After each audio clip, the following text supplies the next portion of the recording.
Buenos días con todos los presentes. Buenos días, hermanos.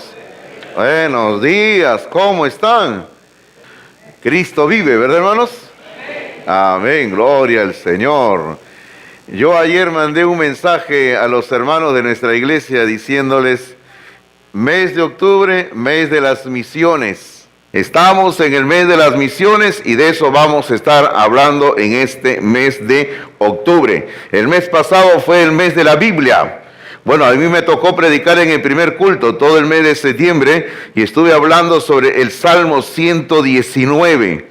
No voy a continuar hablando ahora el Salmo 119 porque el asunto es bien extenso, pero hoy voy a estar tratando sobre las misiones, sobre la obra misionera, que es el encargo que el Señor ha hecho a la iglesia local, hacer misiones, la obra del Señor. Hermanos míos, el Señor Jesucristo dio el gran mandato a la iglesia, lo que nosotros le llamamos la gran comisión. Ahí está, ahí le estoy colocando la cita, pero para poderla entender y encontrar un poco más fresca la traducción, le estamos colocando la traducción que está en la Biblia, Nueva Traducción Viviente, la NTV. Mateo capítulo 28, por favor. De que el Señor Jesucristo nos dio la gran comisión, el gran mandamiento. Y este gran mandamiento aparece aquí en Mateo 28, 18 al 20, y lo hemos colocado en la NTV, la Nueva Traducción Viviente. El versículo 18 dice así: Jesús se acercó y dijo a sus discípulos: se me ha dado toda autoridad en el cielo y en la tierra. Así dice la palabra del Señor. Cristo dijo: se me ha dado toda autoridad. En nuestra Biblia dice toda potestad, que es lo mismo, toda autoridad en el cielo y en la tierra. Y el versículo 19, Cristo sigue hablando, dice: por lo tanto, vayan y hagan discípulos de todas las naciones, bautizándolos en el nombre del Padre, del Hijo y del Espíritu Santo. Ahí está el mandato de Cristo. Cristo le está encargando a los apóstoles y a todos los creyentes allí presentes, como el comienzo de la iglesia, porque ellos serán el comienzo de la iglesia local, les está encargando de que tienen que ir y hacer discípulos. Y el mandato dice: a todas las naciones. Anteriormente hemos explicado que la palabra naciones en el idioma griego es la palabra etnias, que es una palabra que nosotros usamos todavía bastante hoy en día en nuestro diario hablar, las etnias. Entonces, cuando Cristo está diciendo, lo que Él está diciendo es: vayan y hagan discípulos a todas las etnias. El problema viene que nosotros hoy en día, cuando pensamos en naciones, estamos pensando en países con divisiones políticas, fronteras, como lo que nos imaginamos. Por ejemplo, todo el Perú es una nación para nosotros, todo Chile es una nación, toda Argentina es una nación, y así podríamos seguir. Pero la palabra etnia, hermanos míos, en el texto griego no habla de naciones de la forma en que nosotros lo entendemos, sino que habla de grupos humanos que se identifican, se caracterizan, son similares por su lengua, sus costumbres, sus tradiciones, sus vivencias, su historia. Por ejemplo, el Perú para nosotros es una nación con fronteras, pero el Perú, a su vez, según como la Biblia lo define, el Perú está compuesto por muchas etnias, muchas naciones. Entonces, cuando el evangelio tiene que ser llevado a todo lugar, no se está hablando tanto de que tiene que llegar a un país X, sino que el evangelio tiene que llegar a todos los grupos humanos que existen en este mundo. Por ejemplo, en el Perú hay muchas etnias, muchos grupos. El evangelio tiene que llegar a todos esos grupos humanos que existen en nuestro país. Y ese fue el mandato de Cristo. Cristo dijo: vayan, hagan discípulos en todas las naciones. Ese es el mandato de Cristo. Ahora, en el versículo número 20, el Señor sigue hablando y dijo: enseñen a los nuevos discípulos a obedecer todos los mandatos que les he dado. Y luego viene la gran promesa. Así como hay una gran orden, acá también hay una gran promesa, y la gran promesa está ahí marcada con rojo en la proyección. Dice, y tengan por seguro esto, ahí está la promesa, que estoy con ustedes siempre hasta el fin de los tiempos. Amén, ¿verdad? Así dijo Cristo Jesús. Hermano, la gran promesa que a nosotros como cristianos, como iglesia, nos alienta, nos fortalece, nos anima, es que Cristo ha prometido estar con nosotros todos los días hasta el fin de esta época, hasta el fin de los tiempos. Y Cristo está presente, ¿verdad, hermanos? Y yo me alegro, Yo me alegro que Cristo está presente, porque Él dijo, donde están 2 o 3 reunidos en mi nombre, ahí estoy yo en medio de ellos. Y esa es la promesa de Cristo Jesús. Así que lo que acabamos de leer nosotros es la gran orden, el gran mandato que Cristo ha dado a la iglesia de las misiones. Ahora, lo que nosotros acabamos de leer, hermanos, es un pasaje que está en Mateo 28, 18 al 20. Según el orden de acontecimientos que se dieron después de la resurrección de Jesucristo hasta su ascensión, porque usted sabe que entre la resurrección de Cristo y la ascensión de Cristo al cielo, según la Biblia, pasaron 40 días. Entonces, durante esos 40 días se dieron varios acontecimientos en diferentes lugares de Palestina. Algunos de ellos al norte del país, en Galilea, otros en el sur, en Judá, en Jerusalén. En diferentes lugares se dieron. Lo que nosotros acabamos de leer, Mateo 28, 18 al 20, se dio al norte de Palestina, en Galilea, cuando Cristo reunió a sus discípulos en el monte y Él les habló y les dio este mandato. Luego, días después, en el mismo día en que Cristo se iba ya al cielo, en el día número 40, por decirlo así, Él volvió a repetir el mismo mandato, pero dándole diferentes detalles, porque los apóstoles necesitaban un poco más de información lo que tenían que hacer. Ya tenía la orden era, vayan, prediquen a todas las naciones, hagan discípulos en todas las naciones. Pero ahora Cristo les tiene que dar más detalles de lo que tienen que hacer, porque así es necesario, ¿verdad? A veces cuando usted deja indicaciones a alguien, tiene que darle indicaciones, pero con bastantes detalles de lo que quieren. Y dígamelo a mí, yo siempre me encuentro con personas que tengo que decirle lo que tienen que hacer exactamente. Y Cristo dijo, ok, estos discípulos necesitan que yo les diga lo que tienen que hacer.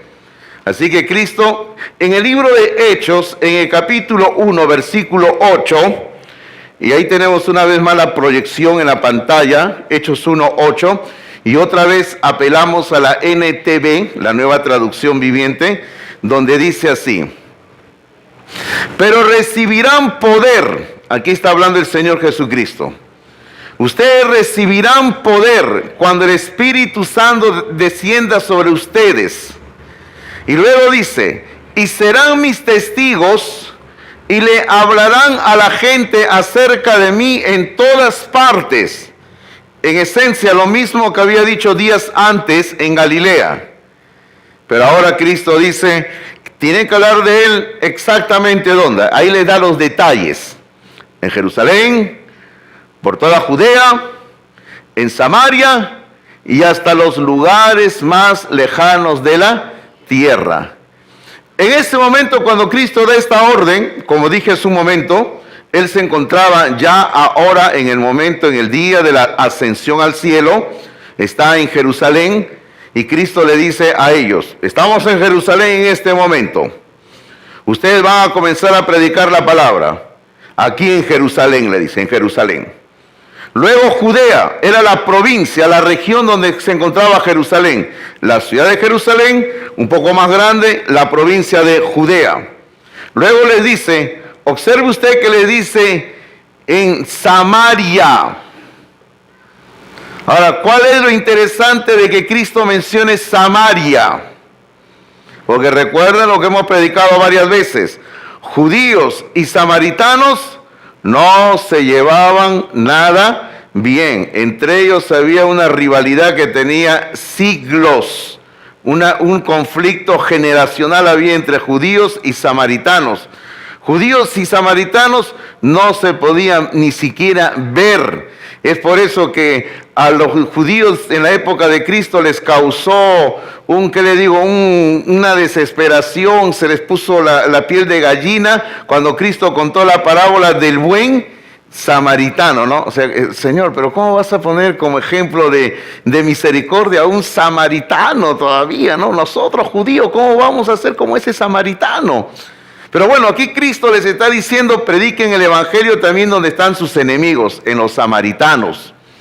Y luego le dice, finalmente el último paso es hasta los lugares más lejanos de la tierra.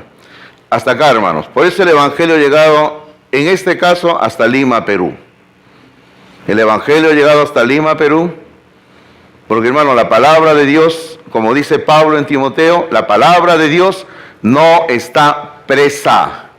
La palabra de Dios está viva. La palabra de Dios tiene que correr, así dice el apóstol Pablo. La palabra de Dios no está presa, y eso es lo precioso, ¿verdad? Hermano, yo estoy contento y feliz con el trabajo que hacen los hermanos cuando tienen que trabajar ahí en las misiones. Ellos van acá en Lima cada domingo, hacen un trabajo para el Señor, van aquí a Río Seco, camino a Canta, que está dentro del distrito de Caraballo, y en el mismo distrito de Caraballo, pero al otro lado, se encuentra Cipreses, otro lugar donde ellos van, donde están predicando la palabra. Es un trabajo, hermanos, que demanda bastante paciencia y amor, porque los resultados no se ven al momento, los resultados se ven a largo plazo. Se trabajan con niños, con personas mayores, y se va enseñando la palabra de Dios. Que cuesta trabajo, pero también, hermanos, ellos hacen un buen trabajo cuando viajan, hermanos, de tiempo en tiempo van yendo a visitar allá la obra que tenemos cerca de Chachapoyas, en un pueblo llamado Lonja, en el departamento de Amazonas. Esa es toda una historia para contar, pero gracias a Dios que está ahí marchando la obra de Dios. Estos días, si ustedes no saben, el hermano Fabián Farromé, que se encuentra encargado allá, lo hemos comisionado para que viaje. Nosotros como iglesia lo hemos apoyado, le hemos dado materialmente lo básico para que él viaje. Él ha ido para allá hace unos días, está en Lonja, porque un grupo de estudiantes de nuestro seminario han viajado y están acompañándolo al hermano Fabián Farromé, que desde el día viernes están allá. Van a estar hasta este próximo viernes, si no me equivoco. Van a estar allá una semana los estudiantes del seminario, juntamente con una profesora del seminario. Tienen organizado varias actividades con niños, en las noches también predicación, van a estar visitando. Hermano, y yo me siento contento que vayan para allá, primero porque gracias a Dios hay un lugar donde puedan llegar, gracias a Dios. Y por otro lado me siento contento porque hasta ahora, hermano, no tenemos un hombre, una pareja que haya tomado la decisión de ir a trabajar a esa zona. Pero quién sabe, de repente dentro de este grupo de estudiantes que han ido, Dios toca el corazón de alguien, ¿verdad? Y por ahí se levanta un hombre, una pareja que dice: Pastor Hidalgo, sentimos en nuestro corazón ir a trabajar a Lonja. Así que estamos, hermano, orando, y siéntase contento porque ahorita allá en Lonja se está haciendo la obra de Dios. Dios los bendiga a los hermanos allá. Amén, hermanos. Amén, muy bien. Vamos a comenzar a hablar, hermanos, sobre el comienzo de las misiones mundiales en Hechos capítulo 13. Vaya abriendo la Biblia en Hechos capítulo 13. Hechos capítulo 13. Entonces le decía que en Hechos capítulo 13, Dios comienza algo nuevo. Y ese algo nuevo que Dios comienza en Hechos 13 es las misiones mundiales. No vamos a estudiar en este momento el libro de Hechos, aunque sería bueno hacerlo en otra ocasión, tomar una serie de sermones del libro de Hechos. Pero le voy diciendo de que en el libro de Hechos, Dios comienza haciendo en diferentes momentos en la historia de Hechos cosas nuevas, algo nuevo. Por ejemplo, comienza siendo una iglesia. No había iglesia. Dios comienza una iglesia, algo nuevo. Pero ahora en el capítulo 13, como dice ahí en la proyección, el Señor comienza las misiones mundiales. Ahora, lo que ocurre, hermanos, es que en Hechos, hasta el capítulo 12, el evangelio de una forma oficial se había predicado solo en Palestina. Pero ahora en el capítulo 13, el evangelio comienza a traspasar fronteras y se comienza a cumplir el mandato de Cristo, que dijo que su palabra tenía que ser predicada hasta lo último de la tierra. Y eso es lo que va a ocurrir acá. Ahora, y lo interesante de todo esto es que el Señor va a utilizar a un hombre llamado Pablo y a una iglesia local llamada la iglesia de Antioquía para llevar a cabo esta gran labor de predicar la palabra hasta lo último de la tierra. Vamos a hablar un poquito de Antioquía. De esto de Antioquía nosotros hablamos hace un año atrás, cuando dimos una serie de sermones por nuestro aniversario, una serie de sermones titulada Raíces. Yo no sé si ustedes las recuerdan, no sé también si la habrán grabado, no sé si estará en internet, pero hicimos un estudio de 4 iglesias, la iglesia de Jerusalén, la iglesia de Antioquía, entre otras. Y estábamos estudiando lo que podemos aprender de cada iglesia en el libro de Hechos para nuestra iglesia en el siglo XXI. Y algo de lo que nosotros podemos aprender de la iglesia de Antioquía, hermanos, es esto. Lo primero que podemos aprender es esto, la misión. Esta iglesia de Antioquía tenía una misión que fue dada por el Señor Jesucristo. ¿Y cuál era la misión que ellos tenían? Es la misma misión que nosotros tenemos. La misión de evangelizar al mundo para ser discípulos a todas las naciones. Esa era la misión. ¿Se da cuenta usted? Nada del otro planeta Tierra, ¿verdad? O sea, los hermanos de Antioquía, de la ciudad de Antioquía, ellos captaron y entendieron el mandato de Cristo que decía, tienen que predicar la palabra a todas las naciones en todo el mundo. Esa es nuestra misión como iglesia local. Otra cosa, esta iglesia de Antioquía tenía un mensaje, porque si uno va a un lugar tiene que tener un mensaje para predicar. Ese mensaje en esencia era la cruz de Cristo, la cruz de Cristo.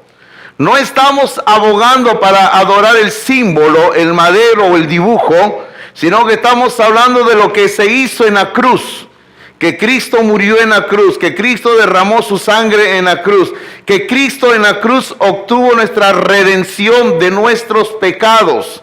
Así que ese es el mensaje que ellos predicaban, la iglesia de Antioquía, el mensaje que Pablo predicaba y el mensaje que nosotros también tenemos que predicar. Pero había algo más, el método, porque todo tiene que tener un método. Hermanos, el método tiene que seguir siendo el mismo.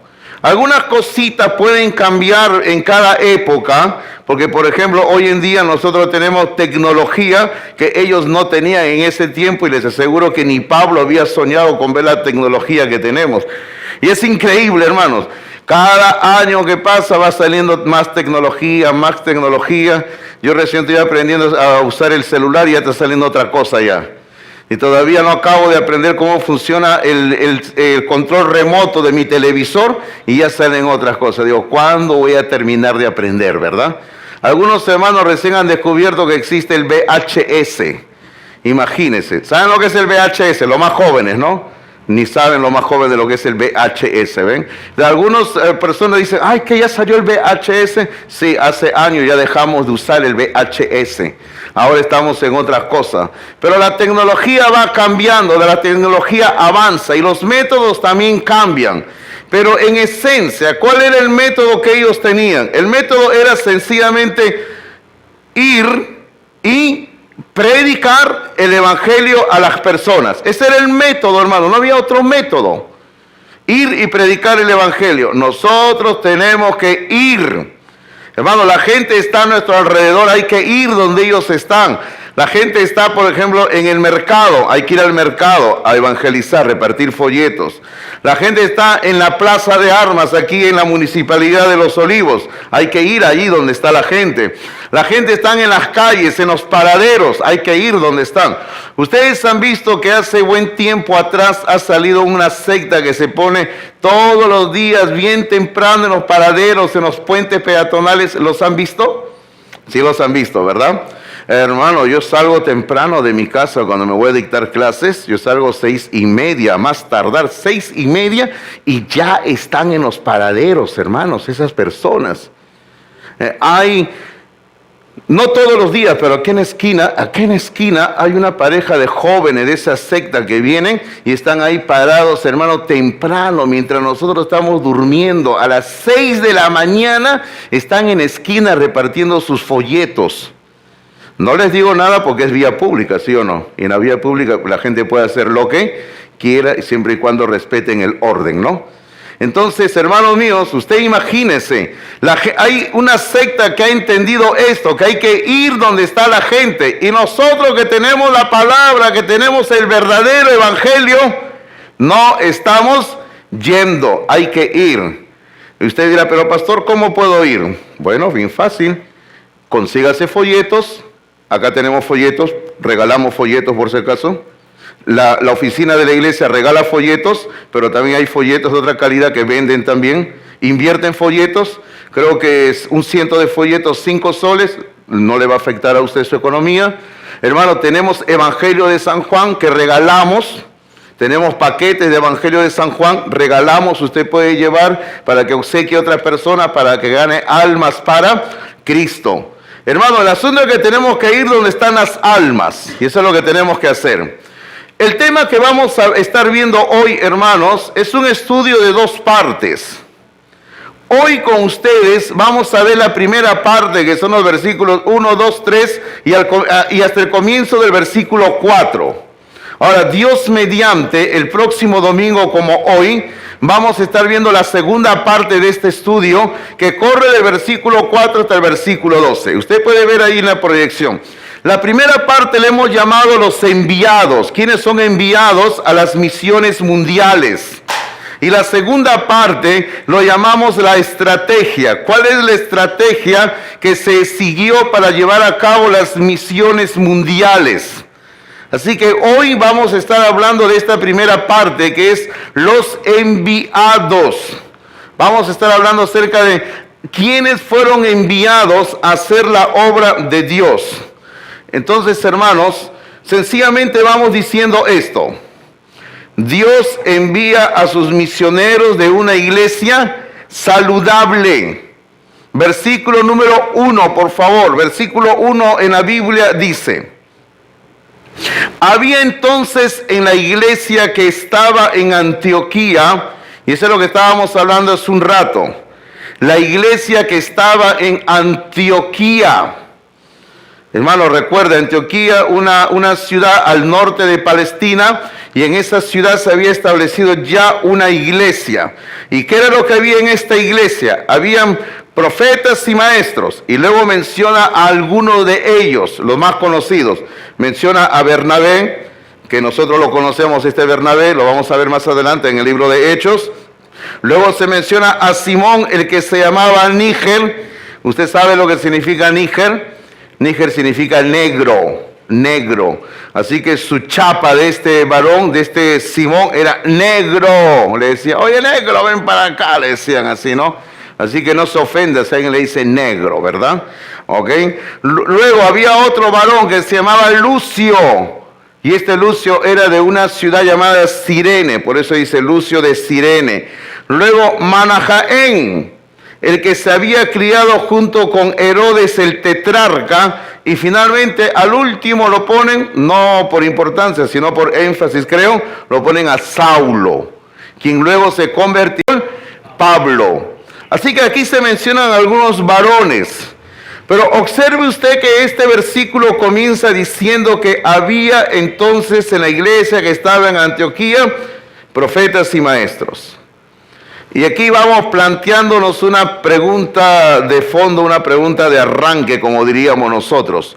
¿Cómo saber que somos una iglesia saludable? Porque estamos hablando de una iglesia saludable, que Dios envía misioneros desde una iglesia saludable. Una iglesia saludable tiene dos marcas que están aquí en las escrituras, o sea, para identificarlos. Es como cuando alguien va al médico. Para que el médico sepa que usted está sano, que usted está bien, le hace un chequeo. Bueno, el médico ya sabe que usted tiene que tener ciertas características físicas que le van a indicar al médico que usted está sano, sana. Entonces lo mismo para nosotros. ¿Cómo saber que una iglesia es una iglesia sana, que está creciendo bien? Por dos marcas. Marca número uno, usted la tiene ahí en la pantalla. La marca número uno es que una iglesia saludable tiene un equipo de pastores, no solo uno, no solo un pastor. Una iglesia saludable tiene más de un pastor trabajando en la iglesia local, ahí en la obra del Señor. Es porque este versículo, hermanos míos, este versículo que acabamos de leer, habla de profetas y maestros. Profetas y maestros. Eran varones que se dedicaban al ministerio pastoral, al ministerio de la predicación de la palabra de Dios. Ahora, en una iglesia, como en nuestra iglesia local, aquí en Palmas Reales, en una iglesia se necesita y es necesario que haya más de un pastor. Porque una iglesia, conforme va creciendo, humanamente hablando, hermanos, es imposible para una sola persona abarcar tantas vidas y tantas áreas de trabajo. Pero siempre es necesario que en toda iglesia, así hayan 3, 5 o 10 pastores, siempre tiene que haber un solo pastor que es el pastor principal. Porque, hermano, el pastor principal va a ser el responsable de todo lo que ocurre en la iglesia. El pastor principal es el que tiene que rendir cuentas primeramente a Dios y le tiene que rendir cuentas a la iglesia. Hermano, si ocurre algo, ¿quién paga los platos rotos? El pastor principal. O sea, el cargo de ser pastor es bonito, es hermoso, hermano, pero también tiene bastante responsabilidad. En este caso, quien les habla tiene la gracia de ser pastor principal de esta iglesia, gracias a Dios. Pero tremenda responsabilidad también, hermanos. Ahora, es saludable cuando en una iglesia hay más de un pastor. Porque la enseñanza es variable.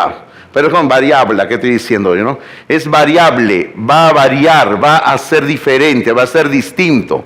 Usted puede ver, por ejemplo, ¿no? Pastor Martín, Pastor Roldán y quienes habla, tenemos diferentes formas de predicar, diferentes formas de enseñar, pero hermanos míos, el mensaje es el mismo, queridos hermanos. Entonces, es saludable en una iglesia cuando hay 2, 3 pastores y los pastores se alternan, cambian en horarios, predican la palabra de Dios y dan diferente alimento espiritual a la grey. Entonces, esa es la primera marca de una iglesia saludable. Eso quiere decir que la iglesia que estamos estudiando, la iglesia de Antioquía, era una iglesia saludable. Segunda marca de una iglesia saludable. Y ahí usted lo tiene en la proyección.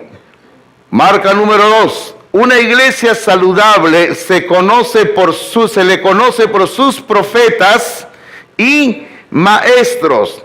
Ahora usted dirá, bueno, pastor, es lo mismo que acaba de decir. No, no es lo mismo. No es lo mismo. Porque hace un momento hemos dicho, si usted recuerda, permítame retroceder, si usted recuerda, un equipo de pastores. Ahora estamos diciendo que se le conoce por sus profetas y maestros. Escúcheme bien lo que le quiero decir aquí. A una iglesia no solo se le debe, mire, no solo, estoy diciendo, no digo que no, digo, no solo se le debe conocer por su buena música. A una iglesia no solo se le debe conocer por sus hermosas reuniones juveniles, por decir. A una iglesia no solo se le debe conocer por su bonito templo. Hermano, a una iglesia también se le debe de conocer porque Dios está usando en esa iglesia a los pastores y maestros que hay en esa iglesia. Y cuando una iglesia cuenta con pastores y maestros que están, primero, consagrados al Señor. Son hombres que están dedicados a la oración. Son hombres que están dedicados al estudio de la palabra de Dios. Va a ser notorio y se les va a conocer a esos pastores y maestros. Pero también, hermano, otro rasgo, aparte de la preparación espiritual. Los pastores y maestros de una iglesia tienen que ser hombres bien preparados en el conocimiento de la palabra de Dios. Porque, hermano, predicar la palabra de Dios, por si acaso, no es fácil. Predicar la palabra de Dios, hermanos míos, no es improvisar. De que alguien recién está pensando el día anterior, por ejemplo el sábado, ¿no? Ay, mañana es domingo, tengo que predicar. A ver, ¿qué cosa predico, no? A ver, por ahí busco cualquier cosa para hablar y por aquí me muevo. Y aquí encontré un versículo, de esto voy a hablar a los hermanos, lo voy a entretener un poquito y termina. No, no es así. Al menos, hermano, ustedes con 26 años que estoy predicando acá la palabra, se han percatado de que al menos yo, el pastor Fernando Hidalgo, no ando perdiendo mi tiempo, ni les hago perder su tiempo a ustedes. Ustedes vienen y ustedes pueden notar que hay una preparación de la palabra de Dios. Generalmente estoy ahí usando la proyección, tengo mis apuntes, lo cual demuestra que estoy siempre estudiando la palabra de Dios para darles a ustedes pastos frescos, alimento espiritual bien nutrido de la palabra de Dios. Entonces, una iglesia saludable se le conoce por eso. Se le conoce porque tiene un grupo de pastores trabajando y se le conoce porque sus pastores y maestros son hombres consagrados al Señor y son hombres que conocen bien la palabra de Dios. Eso es muy importante. Hermanos, y ahora nosotros tendríamos que decir, ¿no? Cuando Dios ve esto en una iglesia, Dios va a enviar de esa iglesia, Dios va a enviar a esa iglesia a los mejores ministros para ser sus misioneros. O sea, cuando Dios ve que hay una iglesia saludable, una iglesia que está creciendo, una iglesia que está viva, una iglesia que está fuerte espiritualmente, Dios va a escoger de esa iglesia a hombres y mujeres para que sean sus misioneros. Porque, hermanos, solamente Dios puede trabajar en este caso a través de una iglesia que está sana. Porque en el versículo número 2, por favor. El versículo número 2 dice: ministrando estos al Señor y ayunando, dijo el Espíritu Santo, apartadme a Bernabé y a Saulo para la obra a que los he llamado. Entonces aquí tenemos una vez más, hermanos, cómo es que el Señor va a enviar o va a seleccionar a los hombres que Él va a usar como misioneros. Lo primero que Dios va a buscar para seleccionar a un misionero de una iglesia es este rasgo, esta característica. Los enviados ya están ejerciendo el ministerio del Señor. Cuando Dios va a venir a nuestra iglesia y Dios comienza a buscar a un hombre, a una mujer para llamarlos como misioneros a la obra, Dios va a buscar a un hombre, a una mujer que ya está trabajando desde ahora, ya está trabajando en la iglesia, en la obra del Señor. Hermano, Dios nunca va a llamar, jamás va a llamar a un hombre que en la iglesia no hace nada en la obra de Dios y que recién más adelante lo va a hacer. No es así. Dios va a llamar a un hombre que ya está trabajando en la iglesia local, a la iglesia a la cual pertenece. Porque el versículo 2 que acabamos de leer, dice, ministrando estos al Señor, dice, ministrando estos al Señor. ¿Qué quiere decir ministrando? La palabra ministrando quiere decir sirviendo. O sea, las personas que se mencionan en el versículo anterior, en el versículo 1, entre ellos se menciona a Bernabé y a Saulo. Porque ponemos en énfasis en Bernabé y en Saulo porque son los dos hombres que de ahí en adelante se les va a mencionar en el resto de los capítulos que vienen a continuación. Estos hombres, Bernabé y Saulo, ya estaban trabajando en la iglesia a la cual asistían, en la iglesia a la cual pertenecían, a la iglesia de la cual eran miembros. Ahora nos preguntamos, observe usted esto, porque también no nos damos cuenta de este detalle. Nosotros, si miramos el libro de Hechos, y por ejemplo, si nosotros retrocedemos o avanzamos, sea donde usted esté, y si por ejemplo usted observa que en el capítulo 9 está la conversión de Saulo, ¿verdad? Usted observa, ahí dice conversión de Saulo, ¿lo tiene? ¿Ok? ¿Están conmigo? ¿Sí? Conversión de Saulo, correcto, ya. Y luego, si usted avanza un poquito, llega al capítulo 13, donde estamos predicando, y usted agarra y dice, bueno, capítulo 9, Saulo se convierte, Pablo, y luego tenemos la historia del capítulo 9, capítulo 10, capítulo 11, capítulo 12 y el capítulo 13. Entonces usted agarra y dice, bueno, pastor, entre el capítulo 9 y el capítulo 13 solamente hay 4 capítulos, vamos a decir. Y hermanos míos, bueno, sí, hay 4 capítulos, ¿cierto? Pero yo le preguntaría, ¿usted cuánto tiempo cree que Saulo y Bernabé se la pasaron trabajando en la iglesia de Antioquía antes de salir como misioneros? ¿2 meses? 6 meses, 1 año que estaban asistiendo, porque a veces algunos no quieren asistir a la iglesia durante mucho tiempo, se cansan de ir. Ok, ya avancemos un poquito más. 2 años, ¿usted cree que Bernabé y Saulo estaban asistiendo a la iglesia de Antioquía? ¿O 3 años estaban asistiendo a la iglesia de Antioquía? ¿Ya 5 años estaban yendo a la iglesia de Antioquía? No, hermano, más. Pablo se convierte a Cristo en el capítulo 9 de Hechos. Y en el capítulo 13 de Hechos, él sale como misionero a predicar el evangelio. Entonces, entre el capítulo 9 de Hechos, que Pablo se convierte, y el capítulo 13, cuando sale a predicar la palabra de Dios como misioneros, Pablo había estado asistiendo, congregándose, aprendiendo, y eso que Pablo era un rabino, hermanos, haciendo la obra de Dios en la iglesia de Antioquía durante 15 años. 15 años. Ok, ¿cómo la ve usted eso ahora? No captaba ese tiempo. Ok, por eso infórmese, averigüe, lea algún libro, busque información y usted va a encontrar. Algunos todavía dicen, no, Pablo había estado 17 años. Otros hablan de 13. Bueno, yo me quedo en el punto medio, ni para ti ni para mí, 15. 15 años había estado Pablo asistiendo con Bernabé en la iglesia de Antioquía, sirviendo al Señor, haciendo la obra de Dios, sometiéndose a la autoridad que había en esa iglesia, porque había un pastor y Pablo no era el pastor, Bernabé tampoco era el pastor, y ellos estaban sometidos a la obra de Dios en esa iglesia que estaban sirviendo a Dios. Y eso es importante, usted tiene que someterse a la autoridad en esa iglesia.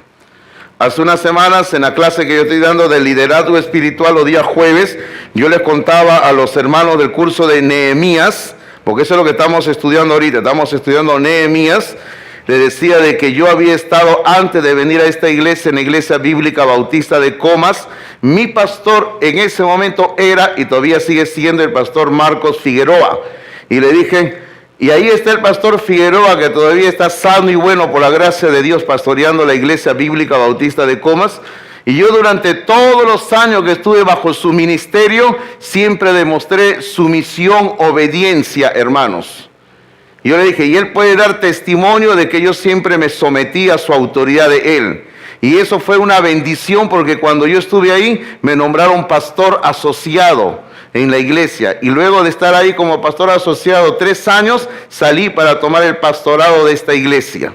Uno tiene que aprender la sumisión, la obediencia, y estos varones estaban sometiéndose y sirviendo a Dios en el ministerio en esa iglesia local. Cuando usted hace la obra de Dios en la iglesia donde Dios lo ha colocado, Dios va a mirar tu corazón y Dios va a considerarte a ti para usarte como misionero en otro lugar. Pero ojo, ¿dónde comienza el trabajo? Primero, hermanos, acá en casa. Es como nuestros hijos, ¿verdad? ¿Qué tal si su hijo un día le dice, su adolescente, su niño o su niña le dice, quiero ir a barrer la casa del vecino?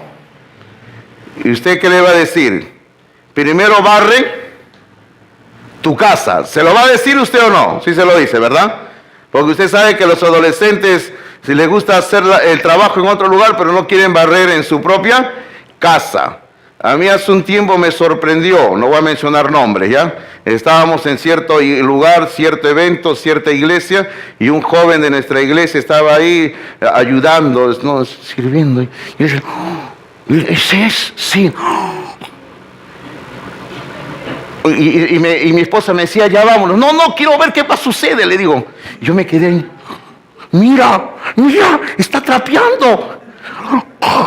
Y se ha puesto a barrer. ¡Oh, Señor! Hermano, y yo no me pude aguantar, pues, hermano, ¿no? Me acerqué y le dije, te felicito, pero te animo para que también lo hagas en Palmas Reales. Está bien, ¿sí o no, hermanos? Está bien, pero hay que hacerlo también en la casa. ¿Qué dice usted? En casa hay que hacerlo, ¿verdad? Por eso es que cuando los chicos van al campamento se les entrena. Se les dice a barrer, a limpiar baños, a limpiar esto, a limpiar el otro. Y cuando después de una semana regresan a la casa, los padres lo ven cambiado, ¿no? Dicen, ¿qué le pasó a mis hijos? Que ahora se levanta temprano y está barriendo y está limpiando, ¿verdad? Pero hermano, tenemos que comenzar a trabajar en casa, lo que Dios nos ha dado, hacer la obra del Señor aquí en este lugar. Ok, ahora, algo más que tenemos que decir. Cuando Dios va a llamar a un hombre para hacer las misiones, para usarlo como misionero, este es lo segundo que Dios va a buscar en esta persona. Primero, Dios siempre va a seguir un modelo, un patrón. Dios va a utilizar a una persona probada y aprobada. Una persona que ha sido probada en la iglesia, haciendo la obra, y aprobada por los líderes de la iglesia. Es por eso que cuando alguien es llamado para trabajar en otro lugar, siempre lo primero que hacen es hablar con el pastor de la iglesia local. Por ejemplo, yo recuerdo años atrás, cuando estaba acá todavía trabajando con nosotros, nuestro hermano que ahora es pastor, Raúl Vargas, que está ahora pastoreando la Iglesia Bíblica Bautista de Puente Piedra. Los hermanos de Puente Piedra no tenían pastor, ellos vinieron, hablaron conmigo y me dijeron, Pastor Hidalgo, ¿usted nos recomienda a este varón? Le dije, bueno, un ratito, voy a conversar con él, ¿ya? Y le dije, ¿dónde me vas a llevar a comer? Le dije, ¿no? No. Entonces, hermano, dije, yo sí lo recomiendo, porque durante estos años que él está acá, ha probado que es una persona que el Señor lo ha llamado, ha hecho su obra acá, y ha sido aprobado por nuestra iglesia como un líder. Y ahora, si ustedes desean tomarlo como pastor, es decisión de ustedes, ¿verdad? Entonces, gracias a Dios, ellos decidieron tomarlo como su pastor hasta el día de hoy, y por mí que siga así bajo la voluntad de Dios, sirviendo al Señor. ¿Qué dice usted? ¿Amén? Amén, nos alegramos, ¿verdad? Una persona tiene que ser probada y aprobada. Y tiene que ser siempre, lo que salen a las misiones como misionero, tiene que ser, observe lo que hemos colocado abajo, uno de los mejores que tenemos. Porque siempre tiene que ser así. Dios siempre va a seleccionar los mejores que hay en una iglesia. Por ejemplo, si usted lee lo que hemos estado leyendo en Hechos 13:1, se mencionan a varios. Se mencionan a varias personas, varios varones. Pero dentro de esos varios hombres que eran los mejores que habían, Dios seleccionó a dos. Seleccionó a Bernabé y seleccionó a Saulo, que luego sería Pablo. Dios siempre va a escoger lo mejor que hay en cada iglesia local para usarlo como misioneros en otros lugares. Y damos gracias a Dios porque Dios tiene su inmensa sabiduría. Ahora, queridos hermanos, nosotros nos vamos haciendo esta pregunta. ¿Y cómo es que el Espíritu Santo va a mandar a hombres a las obras misioneras? ¿Cómo? Porque si usted observa el versículo número 3, Hechos capítulo 13, versículo número 3, dice así. Entonces, habiendo ayunado y orado, les impusieron las manos y los despidieron. Observe usted que previamente en el versículo número 2 se mencionó que el Espíritu Santo era el que había hablado, manifestando la voluntad de Dios. Y luego de que esto ha ocurrido, observe usted de que el versículo número 3 dice que la iglesia, dice, entonces habiendo ayunado, o sea, la iglesia se puso a ayunar, la iglesia se puso a orar, y cuando la iglesia entendió que era la dirección del Espíritu Santo elegir a estos varones para hacer la obra, entonces la iglesia dice en el versículo 3, les impusieron las manos y los despidieron. Ok, vaya viendo usted que hay un trabajo unido entre el Espíritu Santo y lo que hace la iglesia. Observe usted eso, que ahorita vamos a decir cuál es el equilibrio en eso. Y aquí viene la pregunta que nos estábamos haciendo. ¿Cómo es que el Espíritu Santo envía a alguien como misionero? ¿Qué hace el Espíritu Santo para enviar a alguien como misionero? Bueno, aquí vamos a repetir algunas cositas que hemos estado mencionando. Primero, Dios manda a alguien que ya es profeta y maestro. Lo que estábamos diciendo, alguien que ya está trabajando en la iglesia. El Espíritu Santo escoge a un hombre, a una pareja que están ya trabajando en la iglesia local. Dios nunca va a escoger a alguien que no está haciendo nada en la iglesia local. Dios va a llamar a un hombre que se congrega, a un hombre que está ganando almas, a un hombre que está discipulando, a un hombre que está ofrendando, a un hombre que está enseñando en la escuela dominical, a un hombre que, hermanos, está haciendo la obra de Dios. A ese hombre, a esa pareja, Dios los va a llamar para la obra. ¿Qué más considera el Espíritu Santo para llamar a alguien a las misiones? Dios manda al que es aprobado en el uso de la Biblia. Porque recuerde que Pablo también dijo en otra parte, dice, procura con diligencia presentarte a Dios como obrero aprobado, que usa bien la palabra de verdad. Ahora, ¿por qué es necesario que una persona sea aprobada en el uso de la Biblia? Porque, hermanos, uno de los requisitos para ser pastor, para ser misionero, es que no sea un neófito. ¿Qué cosa quiere decir neófito? Nuevo en la fe, nuevo en la fe, o sea, alguien que recién tiene poco tiempo de creyente, poco tiempo de cristiano, no debe llegar a ser un misionero, no es tiempo, se comete un error. Tiene que ser una persona que ya tiene tiempo en los caminos de Dios y que conoce lo suficiente la palabra de Dios. Eso es lo más importante. Otra cosa, el Espíritu Santo va a buscar a alguien que ya está haciendo la obra en casa, algo de lo que ya hemos hablado, que está trabajando aquí en la iglesia, que está haciendo la obra de Dios.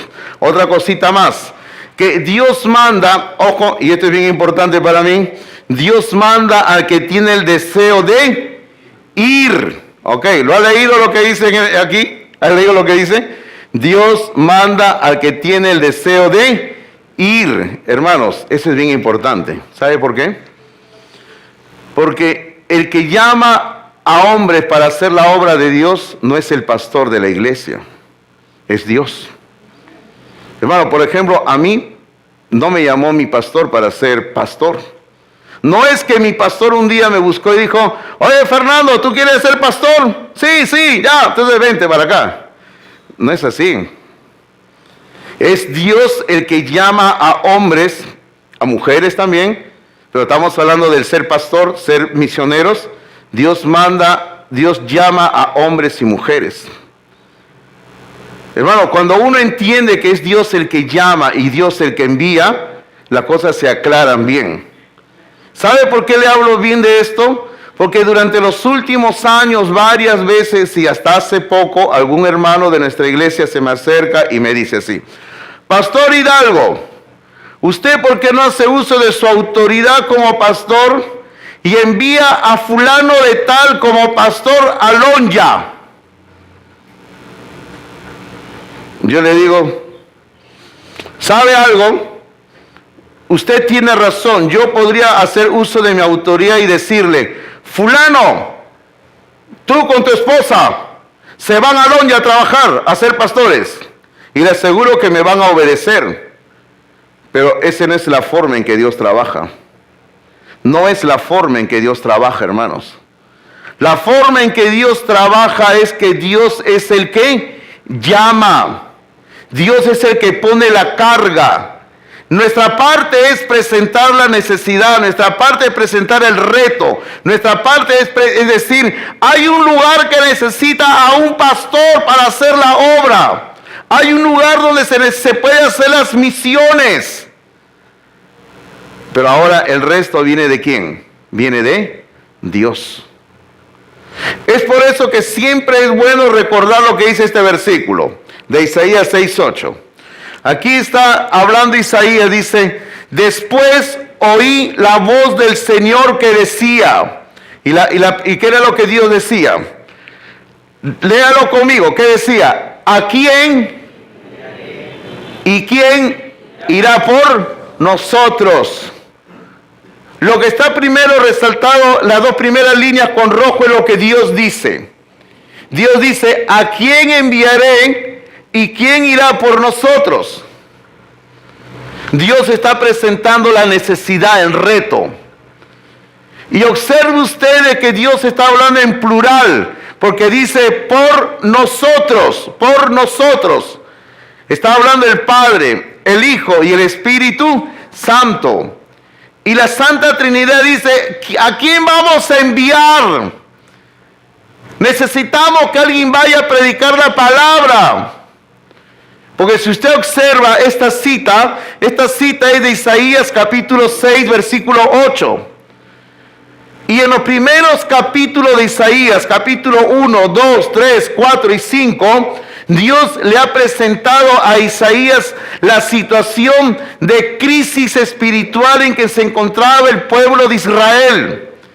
Si usted lee capítulo 1, 2, 3, 4 y 5 de Isaías, va a entender por qué Dios le está diciendo a Isaías: ¿a quién enviaré por nosotros? ¿Quién irá?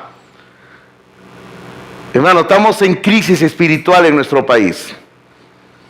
Yo sé que estos días la crisis política nos ha nublado la mente, ¿no? Pero olvídese de la crisis política. Lo más importante es: el Perú está en crisis espiritual, igual que en el tiempo de Isaías. Y la pregunta sigue siendo: ¿quién irá por nosotros? Y acto seguido, Isaías dice: entonces respondí yo, heme aquí, envíame a mí. Señor, hay necesidad, escucho tu llamado, aquí estoy listo para servirte. Hermano, el Señor sigue necesitando de obreros. La iglesia necesita de hombres y mujeres que sirvan a Dios. Ahora, ¿cuánto más es mejor servir a Dios desde que somos jóvenes?